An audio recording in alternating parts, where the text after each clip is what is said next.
So I want you to check this out really well.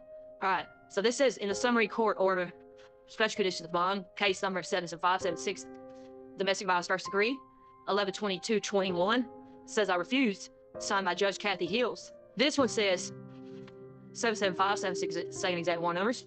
General Sessions for domestic violence first degree, 11/22/21, which is the same exact date as this one, for the same exact charges. This document right here has Reed Edward Smith's name marked out, which we run his name. He was arrested with the same exact charges the same day I turned myself in. This one that says refused, that's Michael Kimler's signature. And that's Carolina's handwriting right there. And then the S at the end of Justice Kathy Hill's signature. Notice how the S's are different. So when it comes to being arrested in a criminal situation, you're always going to have a supplement report. Make sure the reporting officer, the approving officer, and the follow-up investigator are 3 different people.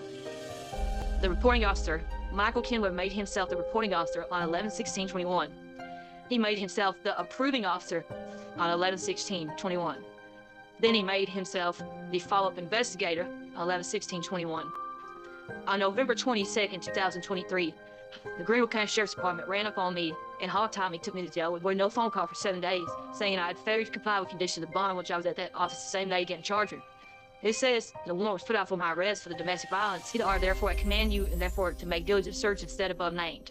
Witness Bryce Garrett, Clerk of Court, General Sessions, Commonwealth County, November 22nd, signed by Bryce Garrett, from both warrants, the 775 and the 776.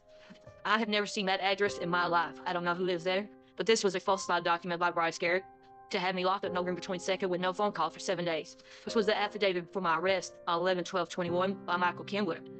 Statute 16-25-20 states that if you have 2 prior CDVs within 10 years, you are to receive a first degree.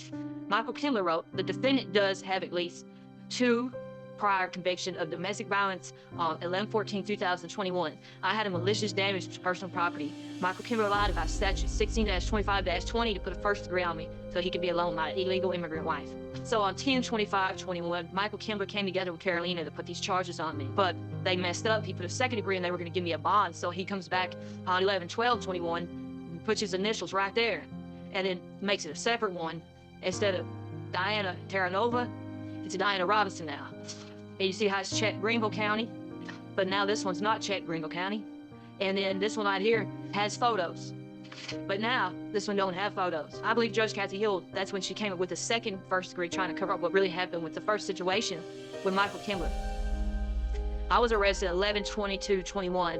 A grand jury indictment was got December 13, 2022, over a year later, stating that apparently Billy on the surface ever created fair intent harm, that previously convicted with 2 times for domestic violence the past 10 years of current offense, violation of 16-20.